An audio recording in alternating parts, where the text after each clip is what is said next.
네, 이사장님 안녕하세요. 아, 예, 안녕하세요. 네. 느닷없이 인터뷰를 좀 신청하게 됐습니다. 네네네. 네. 만성 정신장애인에 대한 치료 프로그램 중에서 팩트 모델이 있잖아요. 네, 물론 그렇습니다. 우리나라에서는 쓰고 있지 않지만 음.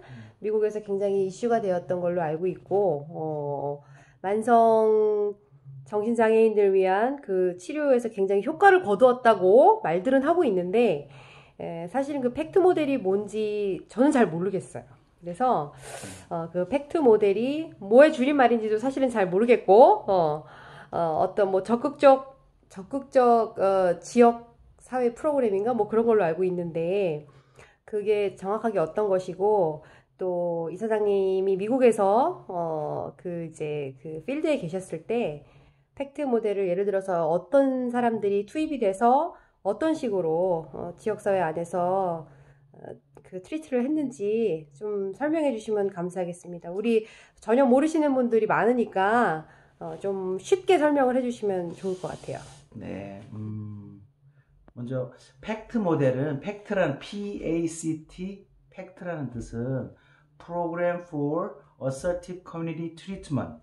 assertive라는 게 적극적인 이런 거죠. 네네네. 그러니까 적극적인 적극적인 커뮤니티 치료, 지역사회 치료, 지역 치료. 예, 예. 라는 표현을 사용하고 있는데요. 엄밀하게 우리나라에는 아직까지 적용되고 있지는 않지만, 그런 패러다임, 그런 방향으로 정신질환자들을 케어해야겠다라고 해서 많이 대두되고 있는 프로그램이기는 합니다. 네. 근데 이것이 우리나라에 적용되기 위해서는 지역사회 내에 자원체계가 잘 갖춰져야 돼요. 음, 즉, 어, 비슷한 형식으로, 소프트웨어적인 측면에서 비슷한 형식으로 운영되어지는 곳이 많아요. 정신보건센터도 있고, 아니면 파운튼 하우스라고 해서 태화 샘솟는 집? 네, 샘솟는 네, 집이라고 네, 네, 하는 네.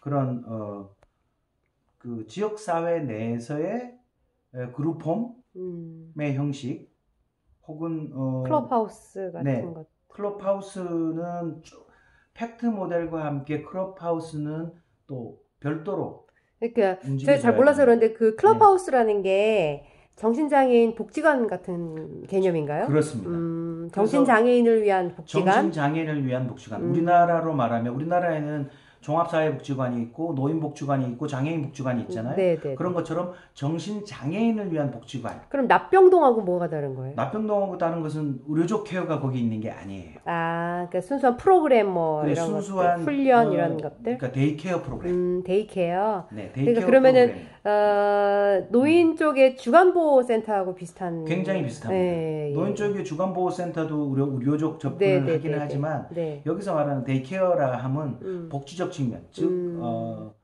지역사회 연계, 음, 지역사회 자원과의 연계, 음, 자원의 개발, 음. 후원의 발굴, 이런 것들로 그 당사자, 네. 정신장애인들에게 어떻게 올바른 지역사회의 일원으로서 살아가기 위해서 만들어줄 거냐 음, 하는 개념에서의 어, 그 클럽하우스라는 것은 어, 그 정신장애인을 위한 정신장애인 복지관이다, 이렇게 생각하시면 될 네, 것 네, 네. 같고요.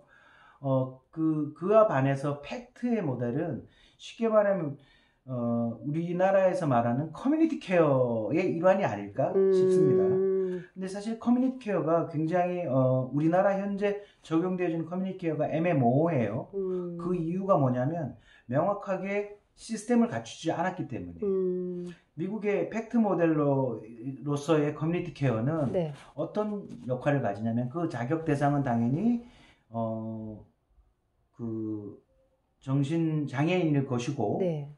정신장애인이 지역사회에 살면서, 음, 여러분들이 지역사회에 살면서 거기에 각종 자원체계, 음. 즉 그를 돕는 의사, 간호사, 간호사, 심리 상담가, 정신건강, 예, 뭐, 정신건강 음, 사회복지사, 음, 음, 음. 혹은 정신건강 전문 전문용어, 요원이겠죠. 예, 예. 전문 요원들이 한 팀이 돼서 정기적으로, 그러니까 사실은 24시간, 음, 음, 예, 음, 24시간 케어의 공백 혹은 돌봄의 공백이 비지 않도록 수시로 방문하여 음, 그들을 뭐 상담을 해준다든지 네. 의료적 서비스를 제공한다든지 혹은 투약이 올바르게 이루어지고 있는지 본다든지 아니면 기타 ADL 일상생활 기술 훈련에 대한 것들을 계속 조력해주는 그런 시스템이 갖춰져야 되는데 우리나라는 아직 갖춰지지가 근데 그렇게 않았고. 되면 만약에 이제 그런 이제 팀워크를 하는 사람이 뭐 5명이든 6명이든 된다고 하면 네. 어쨌거나 그 한 팀이 24시간 옆에 계속 붙어 있어야 된다는 건데 네네. 그러면은 그 팀이 케어해 줄 수 있는 당사자가 몇 명 안 되잖아요. 그래서 미국의 팩트 프로그램 같은 경우에 네. 지역사회 내에 의사가 한두 명이 정신과 닥터 또 한두 명이 아니고 간호사도 거기에 포함된 팀이 한두 팀이 아니에요. 그러니까 수백 개의 팀이 지금 우리나라의 인력 구조 가지고는 어림도 없는 거잖아요, 사실은. 사실은 좋은 프로그램을 운영하기 위해서는 네. 그만한 투자가 필요한 거죠. 그러기 위해서는 커뮤니케어도 마찬가지겠지만 그러기 위해서는 재정적인 받침 그러니까. 이 선행되어져야 되는데 과연 그 일을 하고자 하는 그 팩트 프로그램을 운영하고자 하는 주체가 누가 돼야 될까? 정부가 된다면 사실은 우리나라에도 그렇게 부분적으로 이렇게 되게 분절적으로 정신병원, 그러니까 뭐 정신과 의사, 뭐 전문요원 상담사 뭐 이런 게 다 있긴 하지만 그 사람들이 연계해서 하는 게 아니라 다 따로따로 하고 있잖아요. 왜 그러냐면 우리나라의 복지 환경 혹은 의료 환경이 특별히 미국의 복지 환경, 의료 환경과 좀 달라요. 즉 의사의 역할이나 간호사의 역할이나 즉 전문직으로서의 역할이 우리나라는 사실은 좀 수직구조? 그러니까 의사가 왕이죠. 나쁜 표현으로 하면. 의사가 왕이라는 거는 의사결정 내에서 네. 의사의 그러니까 사회복지사나 정신건강 전문요원하고 동등한 위치가 아니잖아요. 솔직히 말하면. 그렇습니다. 예. 그렇기 때문에 올바른 팀워크, 올바른 의사소통이 수평적인 팀워크가 사실은 좀 어려운 거죠. 그렇습니다. 그러니까 의사의 처방이나 의사의 어떤 그 오더 이런 것들 위주로 돌아가는 거죠. 우리나라의 정신보건 자체가 과거에서부터 뭐 태동도 마찬가지지만 치료적 접근이잖아요. 네.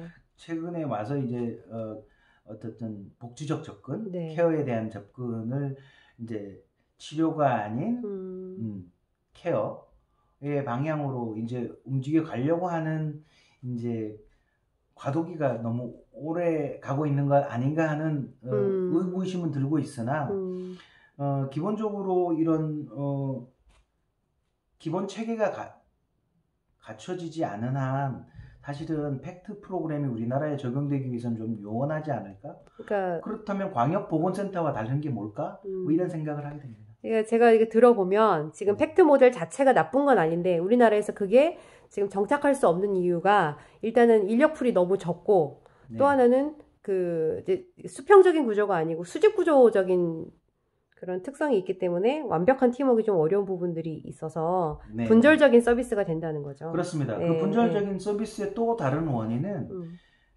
그 각각의 전문직 그 멤버들의 어떤 팀이라면 팀워크를 이루어내기 위해서는 명확한 업무 분장이 필요한데 각각의 역할이 명확화되어 있지 않다는 거죠. 그렇구나. 더군다나 우리나라가 지금 커뮤니케어의 일환으로 팩트 프로그램을 도입하려고 하는데 그 주체가 누구? 그러면 거기에 리더가 있을 거고. 그치, 누굴 중심으로? 예, 근데 우리나라 같은 경우는 또 분명히 의사가 중심이 될 가능성이 높잖아요. 굉장히 많습니다. 근데 분명한 것은 뭐 미국도 마찬가지지만 의사의 슈퍼비전 아래서 뭐 이런 표현을 많이 쓰거든요. 그러니까 의사들의 감독 아래서라는 단어가 우리에게는 조금 더 권위적으로 들릴 수 있는 또 그런 환경적인 복지 환경을 우리가 갖고 있기 때문에 그런 부분이 좀 더 해소되기 위해서는 시간이 좀 필요하지 않을까 하는 생각을 합니다. 더 나아가 더욱이 우리 뭐 사회복지를 하는 사람이든 아니면 심리학을 하는 분들이든 간호학을 하는 분들이든 그 스스로의 그 전문성을 강화하기 위한 뭐 과연 우리는 그러면 사회복지 전공을 하면서 의사의 인턴십, 레지던십 다 하듯이 뭐 7년, 8년을 그렇게 전문의가 되기 위해서 공부하는가? 사실 뭐 이제 네. 이 부끄러운 얘기긴 하지만 사회복지사 자격증만 따면은 다 필드에 들어올 수 있으니까 그렇죠. 전문성에 대한 부분은 사실은 사회복지사 스스로가 할 말이 없는 부분도 있는 것 같아요. 그러니까 이제 그 라이센싱 제도 자체도 저희들이 정말 우리 스스로가 좀 더 뭐 문을 좁힌다라기보다는 좀 더 강화하는 그 연구 공부를 좀 더욱더 질적 실적으로 향상이 있어야 강화하는 될 것 같은 생각은 네, 들어요. 그런 부분이 예. 있어야만 동등한 위치에 있지 않을까? 네. 재언을 하더라도 그것이 좀 우리 뭐 한국말의 표현으로 좀 말발이 맥히지 않을까 하는 생각을 해봅니다. 네. 그때 예전에 이사장님 말씀하셨던 거 그게 기억이 나는데 저는 그거랑 팩트 모델이랑 좀 헷갈렸는데 네. 그 왜 어떤 빌라 하나의 통째로 그 뭐 카페 주인도 사회복지사고 뭐 세탁소도 사회복지사고 뭐 모든 사람들이 사실은 그러니까 우리가 일상생활에서 접하게 되는 모든 생활 환경에서 있는 사람들이 다 뭐 사회복지사, 상담사 이런 그런 것도 미국에 그런 시스템도 있었다고. 네, 지금도 존재하고요. 저는 그게 팩트 모델하고 헷갈렸거든요. 근데 그게 팩트 모델은 아니고. 그것은 우리가 얘기할 때 이제 치료 공동체라고 합니다. 아, 치료 공동체. 네, 테라피리 커뮤니티라고 해서 치료 공동체. 미국에서는 그걸 하고 있어요, 지금도? 치료 공동체는 뭐 한 커뮤니티를 이루고 사는 대형 우리 시설의 우리 표현으로 하면 대형 시설이 되겠죠. 한 동네 정도. 동네 하나가 다 그냥 동네 하나에서 가게 주인, 세탁소 주인, 뭐 이런 사람들, 카페 주인 이런 사람들 다 사회복지사라는 소리잖아요. 네, 그렇습니다. 해당 직책이나 역할을 다 분담하고 해당 공부를 하고 그리고 이제 그렇게 뭐 이제 일상생활을 하는 척이라는 걸 좀 하면서 뭐 프로세스 레코딩도 하고 이렇게 한다는 거죠. 네네. 그러니까 그분들이 이제 이 독특한 점은 그 치료 공동체의 독특한 점은 거기에 계신 분들이 치료 공동체 적용은 정신질환을 앓고 계시는 정신장애인에 대한 것이라기보다는 마약 알코올 중독. 아, 정신장애인이 아니고 마약 알코올 중독? 물론 마약 알코올로 인해서 정신장애인을 어떤 게 이제 후천적인지는 모르겠지만 우선이 되는지는 모르겠지만 그런 분도 계시죠. 즉 마약 알코올로 인해서 정신장애가 됐는지 정신장애 때문에 마약 알코올 중독이 됐는지는 모르지만 그런 중복 장애를 가지고 계신 분이 되게 많은데 메인 심터는 알코올이나 마약이나 이런 그렇죠. 거기에 이제 예를 들면 이제 같이 겸해져 있는 거죠. 정신 질환도. 순수한 그러면 스키조는 없으신 거고요. 순수한 스키조가 그러니까 경증인 경우에는 가능하지만 중증인 경우에는 이미 만성화되고 중증인 경우에는 퇴행 단계를 거치기 때문에 조금 해당 커뮤니티 내에서도 적응하기가 그냥 치료 프로그램 내에 존재해 계시는 경우가 있죠. 결론. 한국에서 팩트 모델이 가능할까요? 이론적으로는 가능하다고 봅니다. 다만 그거의 관건은 과연 우리나라가 그만큼의 재정적 지원 혹은 또 이게 보편주의적 복지를 지향하는 곳에서 해당 정신장애인에게만 선별적으로 그렇게 과다한 재정적 지원이 가능하겠느냐 하는 논쟁 혹은 담론이 결국은 돈과 사람이 일하는 건데, 그렇죠? 그렇습니다. 결국 돈과 사람이 일하는 것인데 재정적으로 그만큼의 이번에 코로나 터지고 뭐 잘 아시겠습니다만 정말 많은 재정이 오히려 사회복지적 측면에서는 굉장히 상대적으로 빈익빈 부익부 현상을 누린다고 해요. 그렇죠. 그 이유가 뭐냐면 어쨌든 코로나를 예방하고 또 코로나를 치료하고 코로나에 적극 대처하기 위해서 그에 대한 예산이 너무 많이 투여되는 거죠. 재난지원금으로 다 날아가고 뭐. 그렇습니다. 이제 그런 부분을 볼 때 올바른 정책적 분석도 필요하지 않겠나 네, 하는 생각을 하게 됩니다. 네, 감사합니다. 이렇게 게릴라 인터뷰에 응해주셔서 감사합니다. 오늘 정신장애인의 그 여러 가지 이제 케어 프로그램 중 클럽하우스 또 팩트 치료 공동체에 대해서 말씀을 나눴습니다. 아, 이사장님 너무 똑똑하시네요. 감사합니다. 감사합니다. 네.